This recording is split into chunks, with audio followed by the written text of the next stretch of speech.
Hello, everybody. Thank you for coming out to Flyleaf Books. We are your local independent bookstore, and we love throwing these events, so thank you for your attendance and purchases. This evening, we have the pleasure of hearing from Taylor Hartley, presenting Song of the Hell Witch.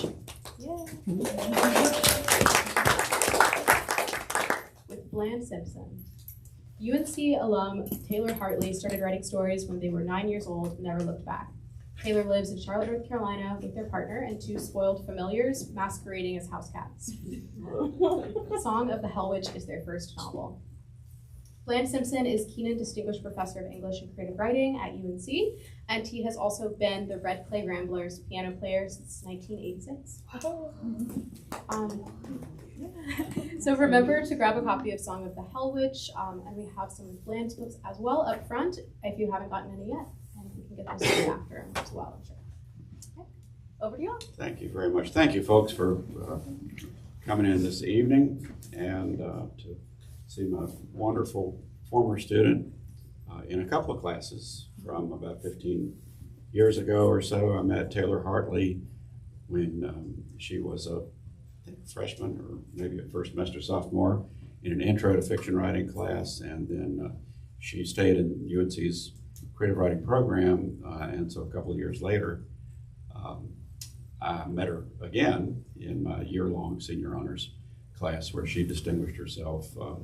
Very, very hard worker, very imaginative, inspired, and methodical.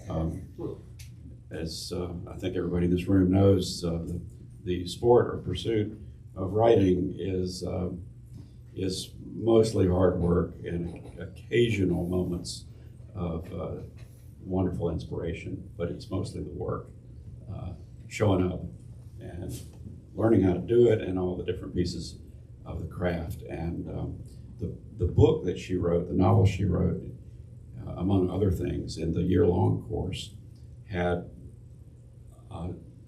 really powerful drama in it. It had a lot of it was high school, and the group were kind of outcasts, and there might have been a little magic in there too. But what happened, the crisis in the book was, well, we never exactly knew if there were any magic to it or not, but it was very, Taylor wrote very realistically and naturalistically. The group got itself to a waterfall, and something very severe and fatal occurred with a number of people watching the waterfall. But what they didn't see was how the one among them who went off the kind of wing wall, rocks of the waterfall, how that happened. And so we knew what the result was, but we didn't know how it had happened. And so everything intensified at that point. And Taylor handles realism very, very well. And she also handles world building and the fantastic medievalist story that has a lot of contemporary items to it. Song of the Hell Witch. If I ever have any trouble with anybody or a group of buddies, I'm going to summon some hell witches and set them loose. Taylor, you wanted to talk a little bit about how you built this world? It's rather complex. It's very well developed, and it's not the kind of thing that you think up at 10 minutes to 9 of an evening and you've got it all mapped out by 9 o'clock. It's much more involved and very, very thoughtful. I'm talking about the general world here, and I've got other notes I want to ask Taylor about in a bit. Hi, everybody. Can you hear me? Yes. I have a teacher voice too, so I'll just. So I think with Song of the Hell Witch in particular, I had already had an idea I knew that I wanted there to be a world where only women could do some kind of magic, and I had written a draft of a story where these women were vampires. And if a man became a vampire, he was tied to the woman who made him. And then my father was like, I don't like this. Oh. I was like, oh, I need to change it.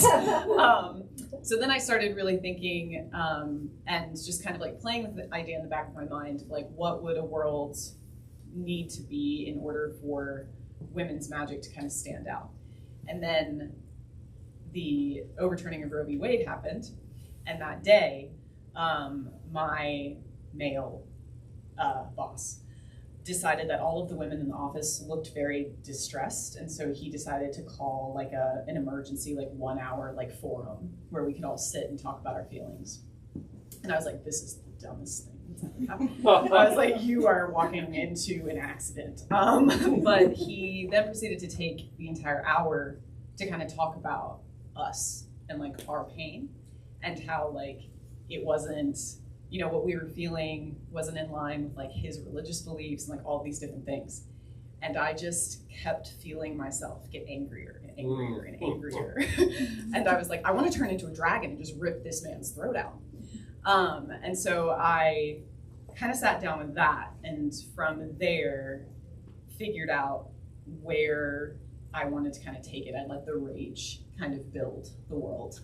And I also knew at the same time that I wanted to comment on men and like how men have to be part of the conversation about a strong sense of feminism.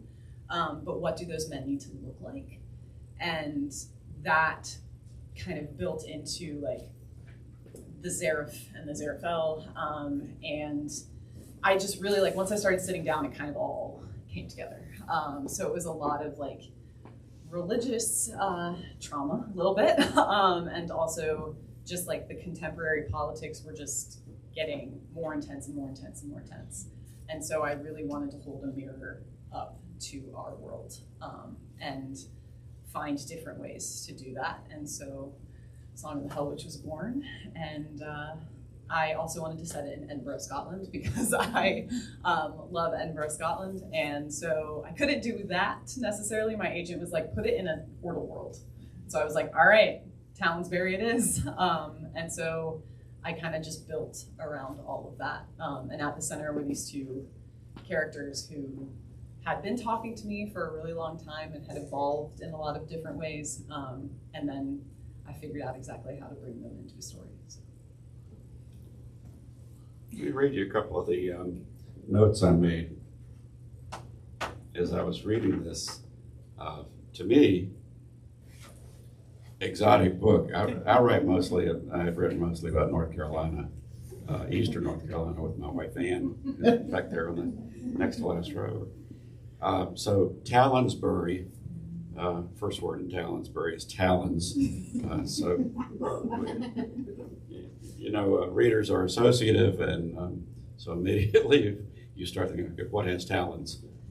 Owls and hawks and eagles, and you know they're anyway. It's an interesting location just to start with, and there's class consciousness, very strong class consciousness. The upper class is the silks, and the lower class, I really enjoy this, the groundlings. So immediate class divide, characters with transformative power, and I used to say in class more than occasionally that almost all stories, especially the ones that last, have elements of transformation in them.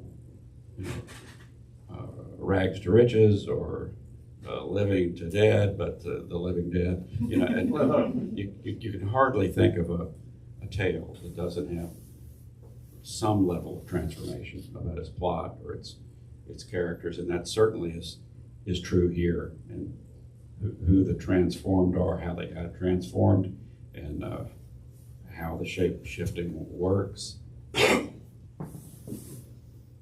Banshees, Selkies, you know, these are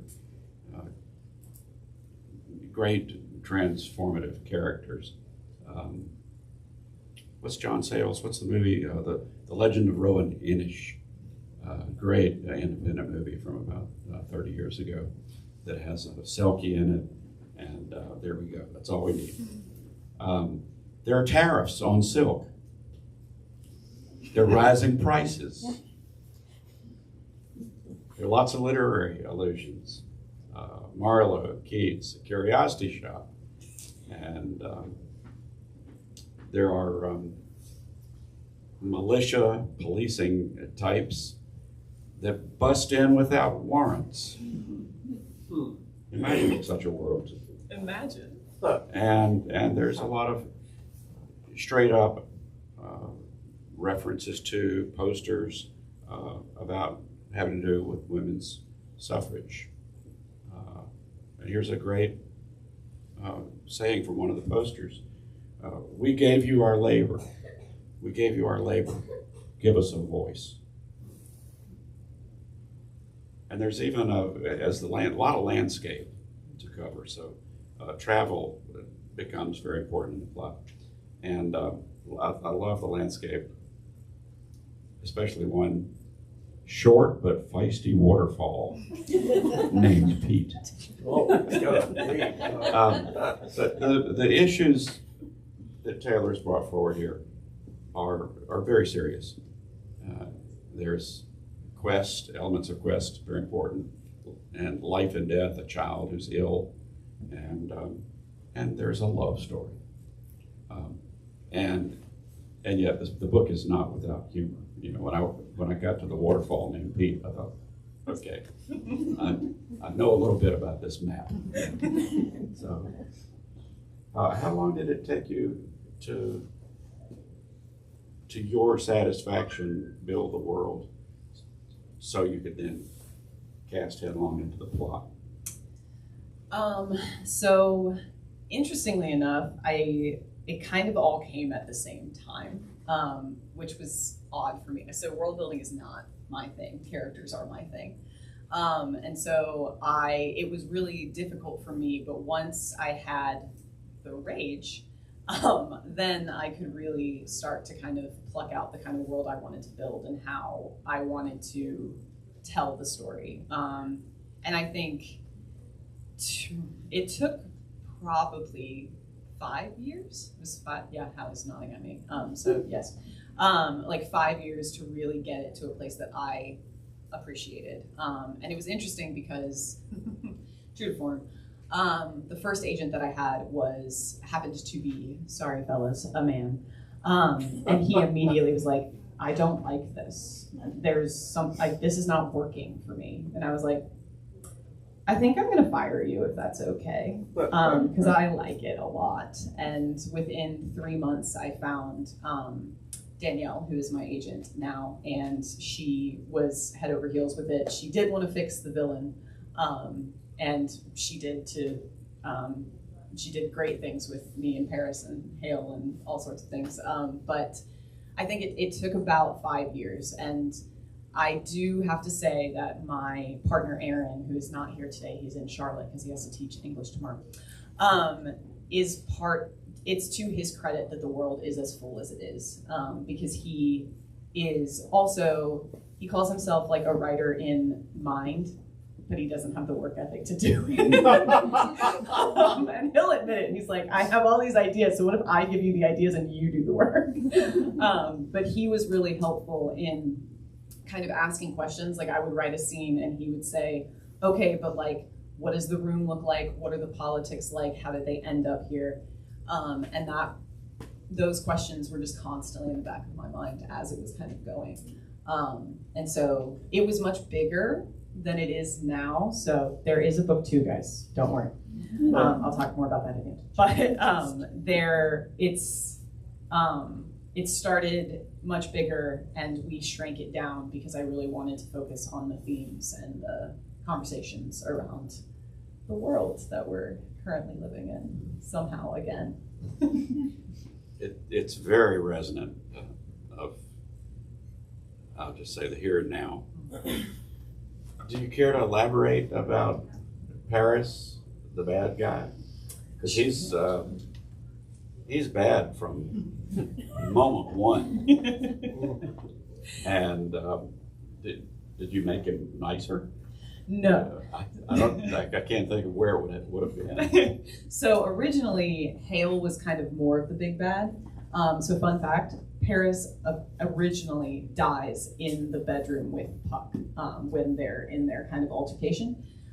He ends up killing him. And so Puck has to deal with that guilt in the original version of things. And so then Hale becomes the big bad by the end. And my agent said, I really want Hale to be a developed villain on his own in his own book. And I want him to be this looming presence in the background in this first book, because I think you have a lot going on with this second son who needs to find purpose and finds it in religion, and then it twists him. And I was like, okay.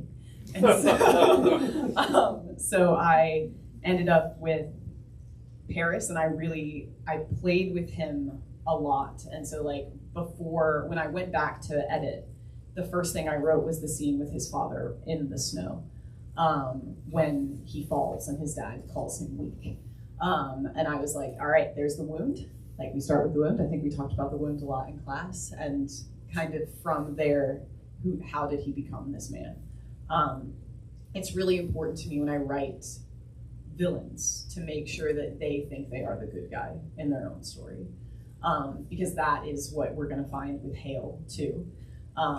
In the process of creating him, some of my friends were like, well, why isn't he just burning witches? And I'm like, because he doesn't want to burn witches. He wants to convert women.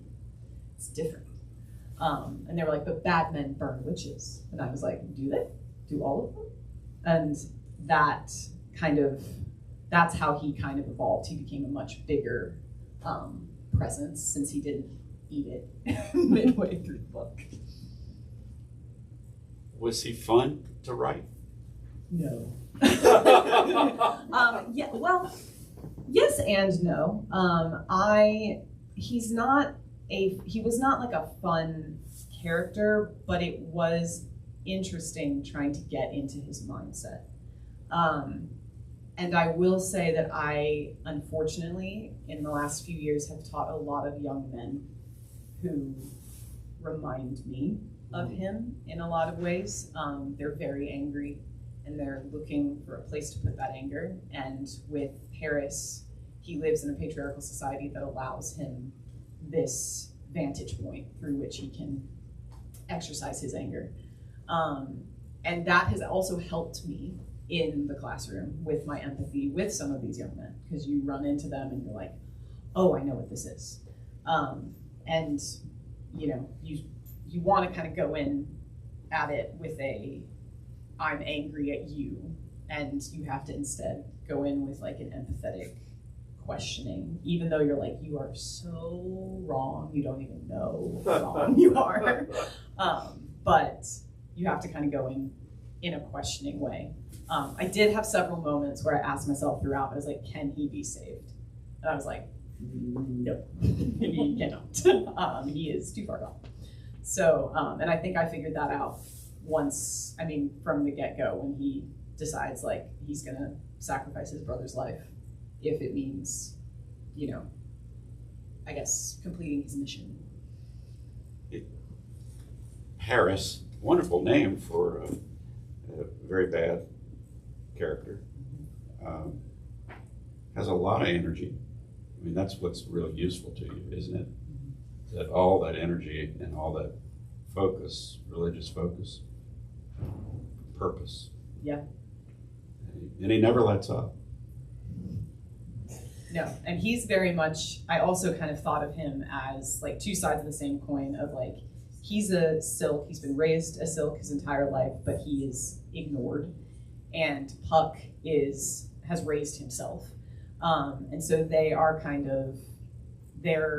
I wouldn't call them foils, I wouldn't go that far, but I think that if early Paris had been able to sit down with a guy named Puck, maybe there could have been at least a little bit of questioning, because I think Puck is very empathetic, but he also hates Silk. So I don't know. I haven't really thought about that much, but I do know that I really wanted them to kind of to clash immediately and always clash. because Paris is such a twisted man, and Puck, to me, was always the embodiment of good. So. He's got a lot of energy too. I mean, the main characters in Taylor's novel here are very energetic, very passionate, and there are these large and structured communities within the main city and then at some distance. And I want to ask you about that. This is technical, and yet it's very important. The names of places and characters are so much fun. And I mean, I'm a lover of rivers, and here's a river named Whip. Fabulous. Because you know immediately that it's not going to be still. It's a dynamic piece of water, and that dynamism is plays into the plot, because the boat or boats that these folks use are they're not the best. The entrance of the character Puck into the boat, the first time you see it, with his head, he cracks the center seat. It just cracks, and it doesn't do much good to him either. That's not a healthy boat. So, and you put that not so good boat on the river Whip, and then again you're off to the races. And what's the trouble going to be? So very much employment by the author of Quest. Ups and downs, and in a land you don't know, but you get to know. It's not hard to tell the land of the Silks apart, or the part of town of the Silks in Townsbury from the part of town of the Groundlings. So if you were pushed to what does the room look like and what does the area look like, it's very successful because it's a world that's very easy to see. Thank you. I worked really hard on it. Because I don't know if you recall this, but one of the things I really struggled with, like I always was just like, I don't care where they are, just they're in a room. Like they're sitting there, they're in a room, I don't care. And like that was kind of always in our workshops. It was like, Taylor, what's the setting look like? What's the setting look like? And I'm like, I don't care. And so it's important. But I did take away the lessons, and a lot of the names come from Shakespeare. A lot of the names come from just like reading myself as like a young girl and like picking up, books that had these like sing-songy kind of quippy names. I am always kind of hunting for the perfect name. A character can never be born in my head until they have a name. And then once I got into the world building of this, I had a lot of fun. So that's like the whip was always kind of there. Just like this snaking back and forth and violent thing. The waterfall Pete, I think came to me at 3 a.m. on like a Tuesday night when I couldn't sleep.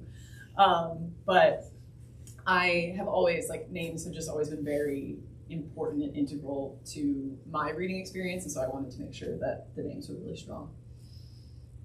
You succeeded. Thank you. You said there was a book 2, which I'm glad to hear, given the I should just say exciting ending of this work. You want to say anything about book 2? It is upsetting. So if book 1 is about being trapped in a patriarchy and the finding the power within, I would say book 2 is very much about the consequences of that patriarchy and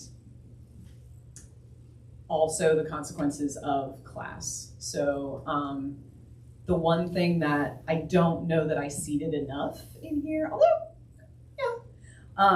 is Puck's like disdain for the Silks is going to bubble over now that he also has this anger that's inside him. There might be a not so veiled message about red pilling that happens in the second book. And I will say that I'm really excited for everybody to meet all of the ladies, because you've only met some of them. My favorite lady, and also the most difficult lady, I think, for Prue to have to deal with is Hetty. So Hetty is the head of the Spectator Daughters, if you will, latest Leora.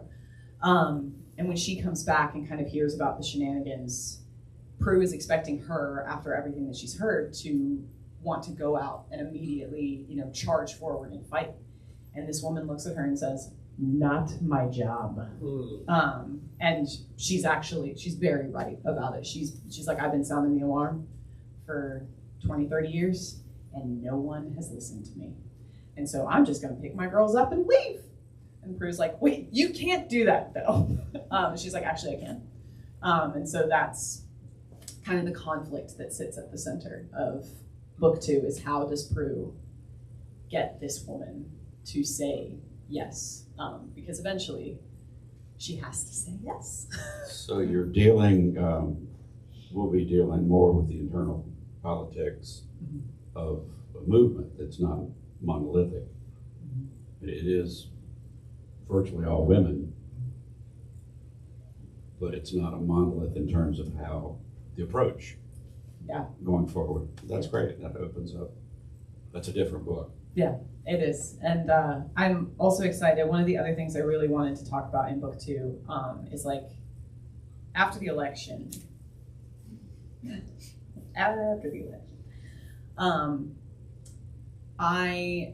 the conversations that we were having about like women betraying women was really important to me. Like the ways in which women will use, especially white women, will use their power to stay safe, and they won't stand up for marginalized women. That was particularly present while I was drafting book 2, and so I actually went back. It was like, all right, so we need to string this in here some more. This conversation of like how women are blinded by their own privilege and how they will lock themselves inside the cage of patriarchy if it means they get to enjoy power. Well, no shortage of concerns in that comment. Would you like to read a little bit? I did bring some. Yes. Howie, can you bring me that? Wait, can I ask, is it just 2 books, or? It is just 2. At this point. At this point. It was going to be 3. Okay. Originally, there was a plan for 3, and then my publisher said, "We think we can get you 2. I need everybody to tell their friends about it. Like 10 of your friends, and then 10 of their friends." But they said, "We can probably get you 2. We can't get you 3 because right now duologies are really hot in romantic fantasy." Which upset me, but the plan I had for book 3 was not full enough, I think. So I think book 2 ends in a good spot. And I think book 3, people who survive book 2 would not survive book 3. So,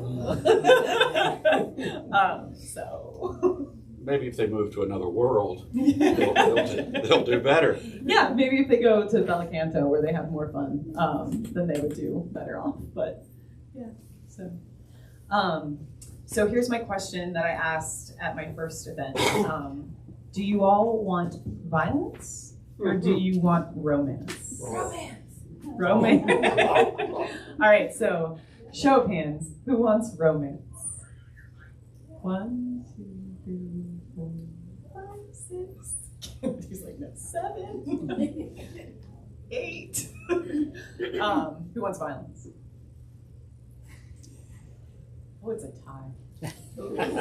But the hands for the latter went up faster. They did, yeah. Maybe what I'll give you is a little bit of both, I guess, Yeah, like a good. tease of both, if I can find a place for both. So, let's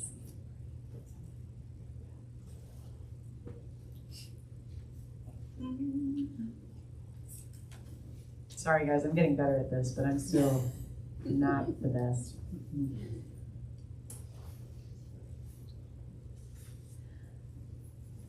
Okay, so we are in Puck's Curiosity Shop, and he is he's just come in from time up at the mansion. It's the first time that he has seen Prue in 12 years, and he's very, very upset and very energized and also exhausted, and his daughter is asleep upstairs, so he is kind of stomping around in the shop, trying to calm himself down when he hears some commotion outside.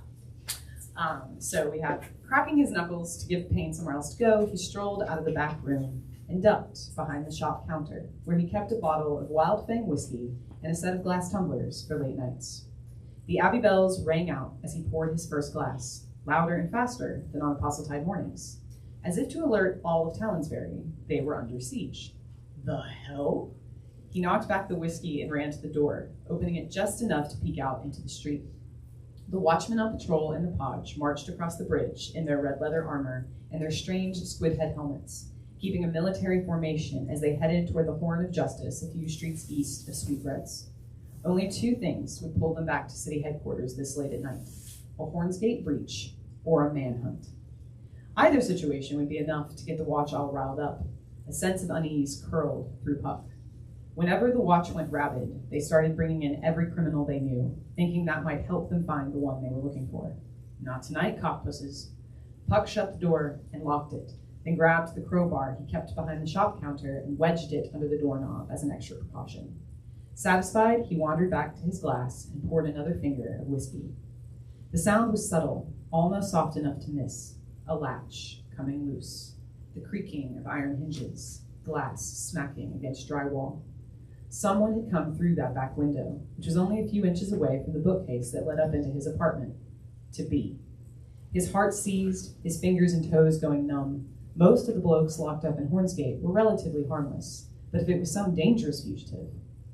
Quickly, quietly, he slid open the drawer beneath the register and pulled out the pistol he bought when he first learned Jocelyn was pregnant. He'd never fired a gun at an actual person before, but Standish had taught him how to aim, how to shoot. Cocking the hammer back, he crept forward, keeping his back pressed against the far wall. Don't you even think? He stopped talking the second he stepped into the room. The gun fell useless at his side. At first, he told himself he was imagining things. There was no way Prudence Merriweather was sitting in his shop, looking like this. Her hair was wet and windswept, her nightgown stained with blood. Crimson caked her hands, crawling all the way up her elbows, as if she'd been digging around inside a fresh corpse. But the closer he got, the more real she became, stinking of earth and iron and sweat. Her shoulders trembled, and her mouth stuttered open and closed, like a mechanical toy with rusted cogs. When she spoke, it wasn't even loud enough to count as a whisper. Without thinking, he charged forward, kneeling down in front of her. The impulse to take her hand made his own hands tremble, an echo of something he'd killed long ago, but he clenched his fist, holding himself back. Her coal-black eyes cracked something inside him. She picked her head up. He didn't know where else to go. You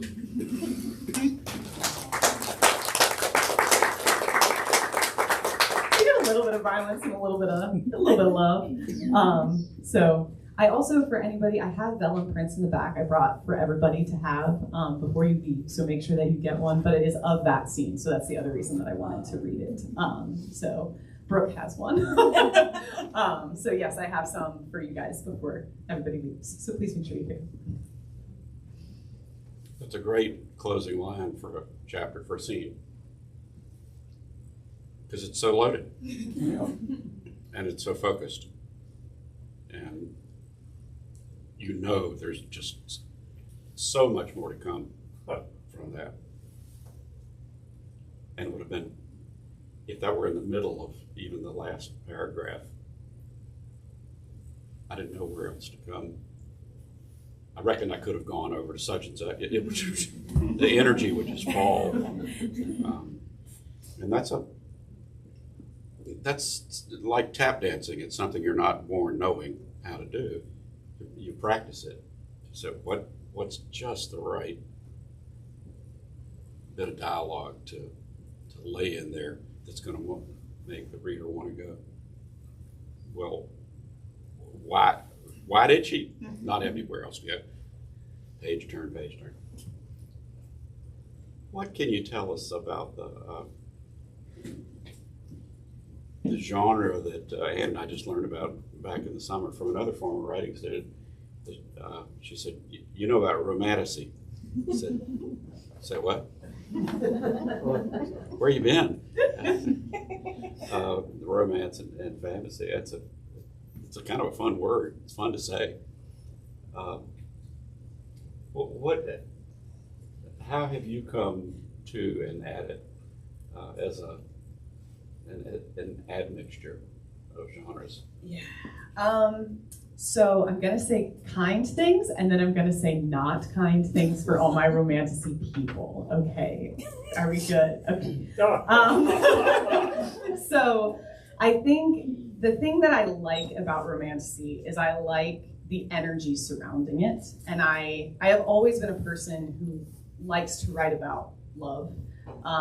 I think every single story I wrote for creative writing centered on some kind of romantic relationship or a friendship that was very, very deep.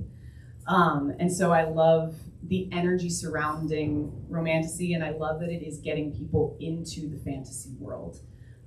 Because for so long, like I was this little nerdy human in school, and I would be reading my little fantasy novels, and people would be like, ew. And now it's like, what romantasy are you reading this week? And people are learning about fae and elves, and I'm like, welcome.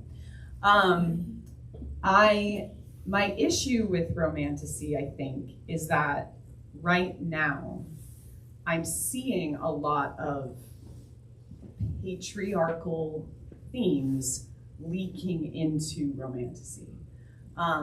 So a lot of men holding knives to women's throats, and women holding knives to men's throats too, let's be fair. But like it's equal knife holding, I think. But there's a lot of, and I don't want to shame anybody for enjoying that, but it alarms me a little bit, this violence in the relationships that I'm seeing. And so I also wanted to I wanted to take the fantasy novels that I grew up with and my fascination with love and kind of marry them so that I could tell this story. And I wanted to make sure that we weren't just doing the same enemies to lovers, I hate you, but I secretly love you, but also I don't hate you, you're just hot and I'm hot and we're on the different sides of a conflict thing. Because that's kind of how I feel romantasy is right now. So I'm kind of in this place where I want to be in a commercial space, but I want to write lyrically and I want to write honestly in that space. And so I'm trying my best to carve that out, because I think there are a lot of us out there who want to be writing in this space, but we're getting drowned out by the same story in a different skin. And so that is why, like, the other reason why I would say, like, go tell your friends, because I am very anxious to read more books about, like, sapphic books, first of all. Like, sapphic romantasy doesn't really exist much. I wrote mine, we're waiting. And also good men.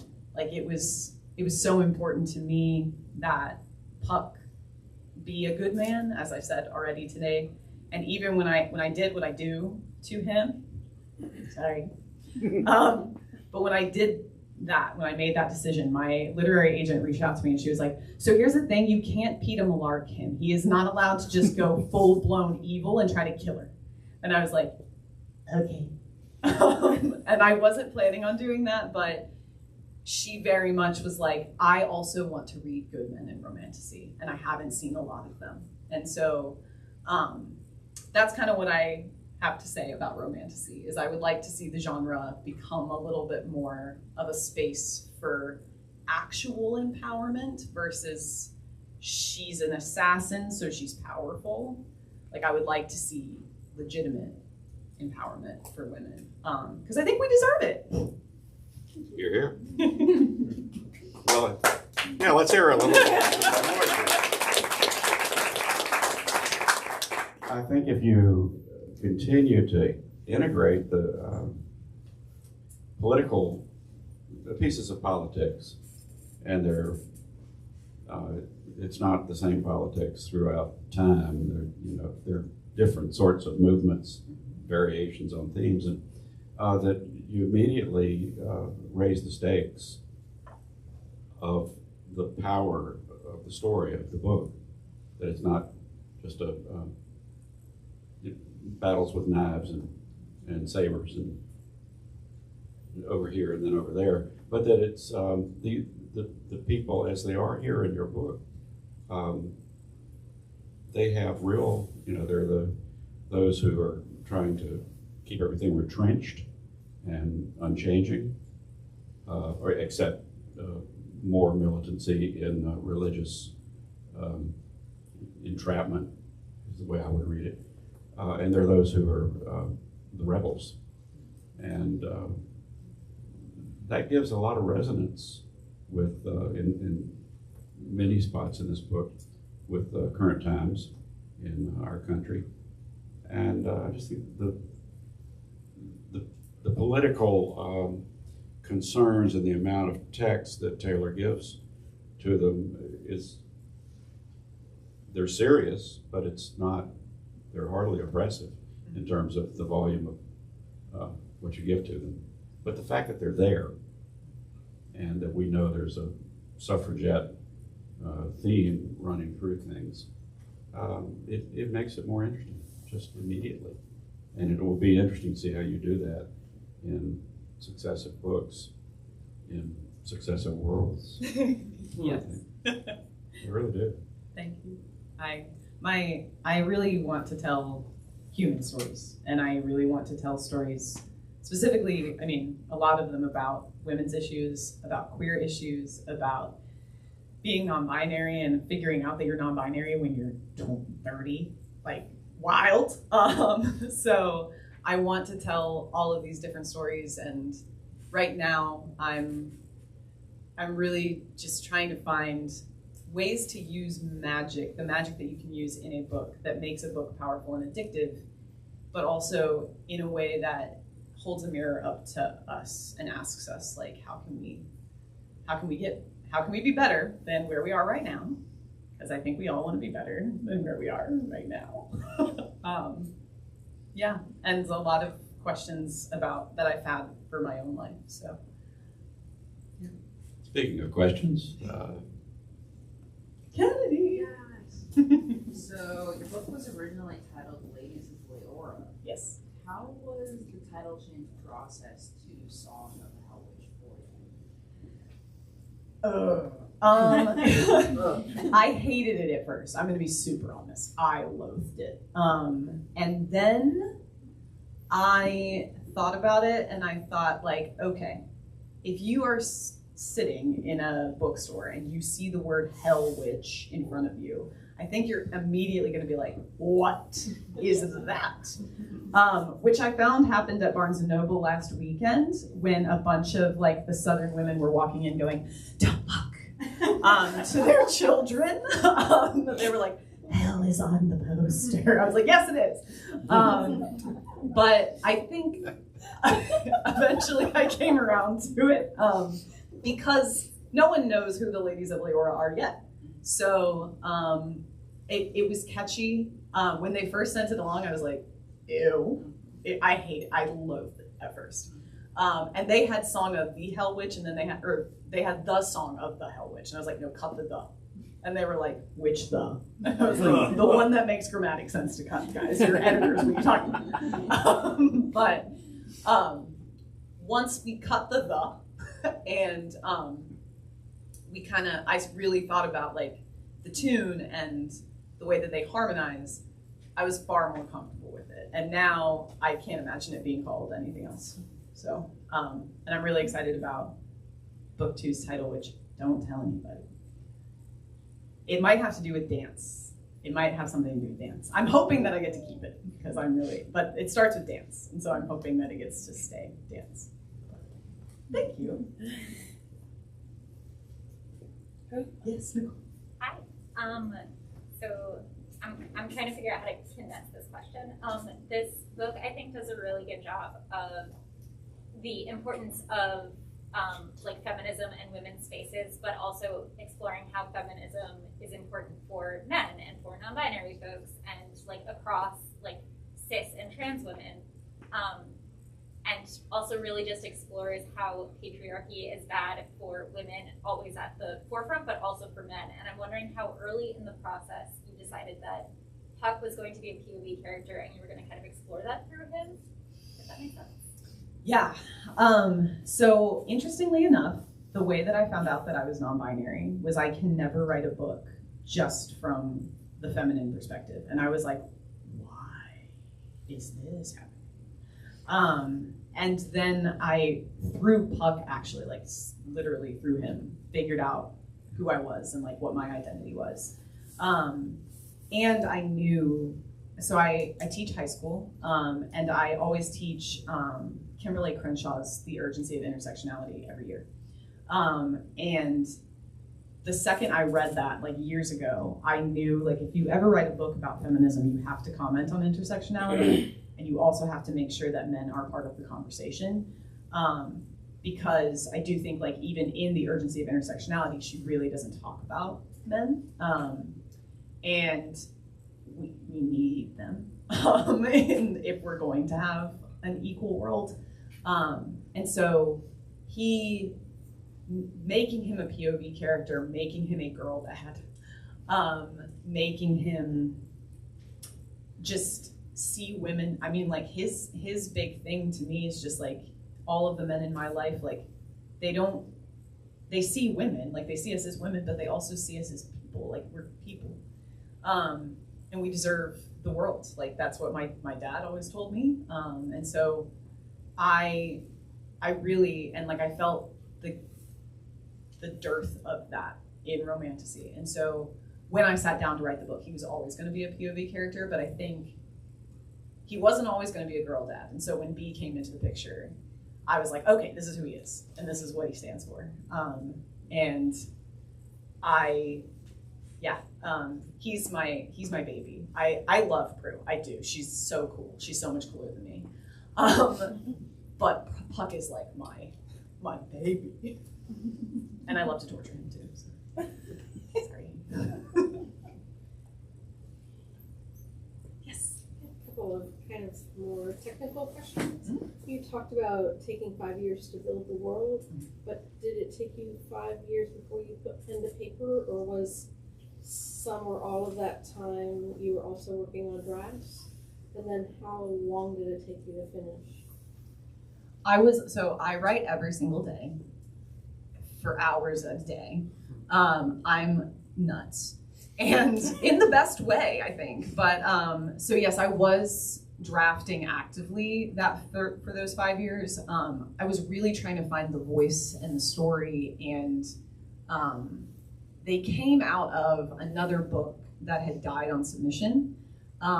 That I was like, I can make this better. I know I can make this better. Like, what is it lacking? And my partner was like, a world. And I was like, oh, okay. And so he and I really sat down and asked those questions that he's so good at asking them. And so the drafting just kind of kept happening and happening and happening. And then I put it down for a little while and I worked on other things.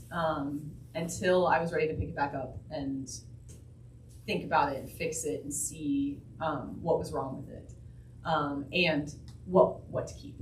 And so I would say, like, I'm a very clean drafter, but it probably took 3 drafts for me to let it go and send it off into the world. And then when the first man shut it down. I was like, well, we're done. And I found Danielle, and here we are. I hope that answered your question. So Alcove Press is doing the two. So we have to sell. There's a ceiling that we have to hit, and I don't know how close we are to that ceiling. Not close in the way that I would like to be close. Publishing has a lot of craziness going on as well. So like BookBox was lovely, and we sold a ton, and hopefully like those people will love it and talk about it, but they don't count towards the total. So it is either way. Either it will be through Alcove or it will be through me. And my hope is spring 2027 at the latest is my hope. So hold on to the babies, reread the babies, and then I promise there is a book 2 coming, whether it's through me or Alcove. Let me ask you one more, and then I know everybody wants to visit with you. Are there other, in distant beyond 27 times, are there other arenas, stylistic, generic arenas of prose that you want to work in, or just imagine that you do? So horror is where I am right now. Is that the Sapphic one? That is, so no, the Sapphic one is a low fantasy that has to do with a woman who is a twin, and her twin sister's son just shows up at her doorstep one day and is like, hey, I'm staying with you because mom is not doing well. And she's like, okay. And then a mysterious stranger shows up to her home and is like, hey, so you owe me a price now that the matriarch of their family dies. And he says, she's like, I don't know what you're talking about. And he can't tell her because of the rules of the bond that they made. But she has to kind of figure out what that is. Meanwhile, her nephew is discovering that he can see mysterious things and he can do strange things, and he doesn't know why. And there's nobody to really guide him, so he goes a little cuckoo bananas. And in the meantime, she also is discovering that she's in love with her best friend. And so that is the Sapphic romance. I don't want to say too much about it. So it's like a low fantasy with a romance kind of on the side. But it's really about her and her nephew and the guilt that is imposed upon women when they don't want to have children. Right. I think that nephew doesn't remember that he spent a night at Stormlash Castle. I think that's it. Ladies and gentlemen, please put your hands together for a very talented Taylor.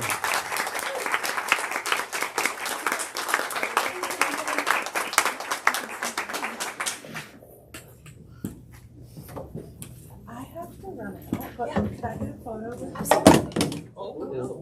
Do you want to be in the photo? No. I'm breaking the microphone. That's okay. They've been through worse. You're in trouble. Troublemaker, here we are.